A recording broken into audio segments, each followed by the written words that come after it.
July is a time of bounty in the garden. Vegetables are popping up and blooms are popping out. Here's my essential guide as to what you should be doing this month to make the most of your garden.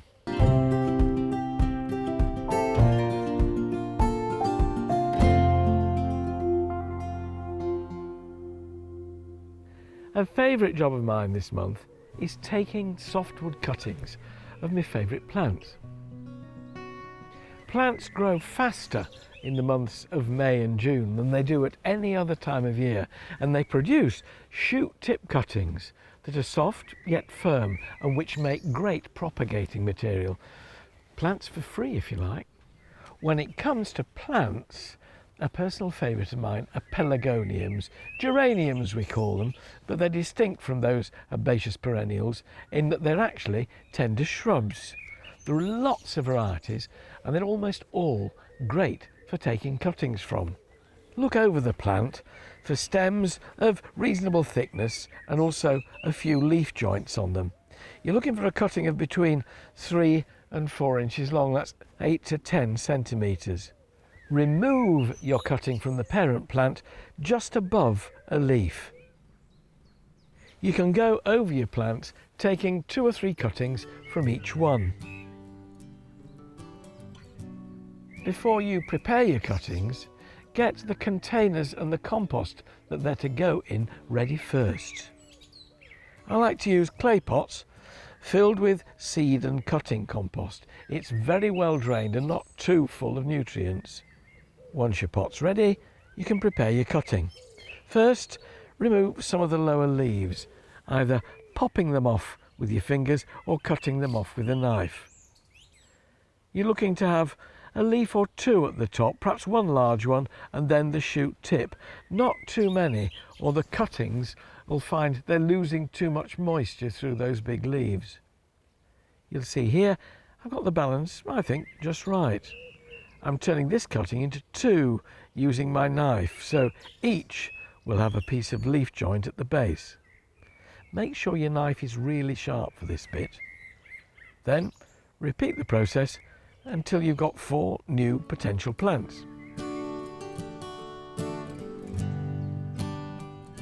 The next stage is to insert the cuttings around the edge of the pot.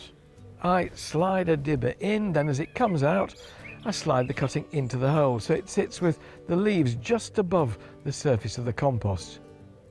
Drainage is really good around the sides of the pot, and that's why we put them there rather than in the middle. Then I repeat the process till they're all in. They'll then need to be watered in and put on a windowsill in reasonably bright light. When they start to grow away, that's a good sign that they've put on roots at the bottom, and that's when you can pot them up and make individual plants, and you can turn to your friends looking really smug. My next task this month, and it's a very enjoyable one, is harvesting new potatoes. If you planted seed potatoes back in spring, this is the month when you can start to dig them up. Hopefully you've been earthing up those plants so that the potatoes can form in the dark. That's critical so they don't go green. And a good rule of thumb is that once the plants start to flower, that probably indicates there's a good harvest down underneath the soil. As well as planting them in rows on the veg patch, I've also planted some in special potato bags. Instead of earthing up the plants here in the bags, I just add more compost as the shoots grow. Then it's the moment of truth, and if you've had fair weather and the gardening gods are on your side, there'll be a pot of gold, well, rather a large crop of new potatoes at the end of each plant. It's a great moment, especially if you get a decent crop, but what's critical is the timing. Do it too soon and there won't be much there at all. Leave it too late and you'll have whacking great spuds rather than those lovely egg-sized ones that are just right for new potatoes. So if you've done several sacks, try one and see what it's like before you tackle the rest. And when you've finished enjoying them, well, then you can get on to my next task this month, maintaining the veg patch. With any luck, your veg patch will be cropping heavily now. Here is how to keep it going right the way through to autumn. If you have step-over apples in your garden, you'll need to summer prune them to concentrate their energy on producing fruit for next year. Cut back any new growth to about 2 inches just above a leaf. It's also a good time to get out your hoe and run it between any rows of crops to skim off any annual weed growth and let it crisp up in the sun. Do be careful not to disturb the roots of the crops themselves. July is also a month where you should be consistently irrigating your veg crops. They're particularly susceptible to drying out at this time of year, and that means they'll stop developing. And finally, here's a great trick you can try in your veg patch if you're growing strawberry plants. They often send out runners, stems with little plants on them, and you can use these to make new stock. Just fill some pots with multi-purpose compost, then use a trowel to sink them into the ground alongside the parent plant. Pin each plant at the end of the runner into the pot using a hair grip made of wire. Once you've watered them in, keep an eye on them, and in about a month's time they'll have rooted down, giving you lots of new strawberry plants, which can then be snipped clear of mum and planted up on their own. They won't fruit this year, but you'll have great plants by the time next year's season arrives. My next job for July is adding some late summer colour. They always say, you know, that if a garden doesn't look good in June, there's no hope for it. The important thing, though, is to keep your garden looking good through July and on into late summer. And here are some plants that won't disappoint. First up, Echinacea. You can get them in many colours, but this one, Delicious Candy, is particularly striking.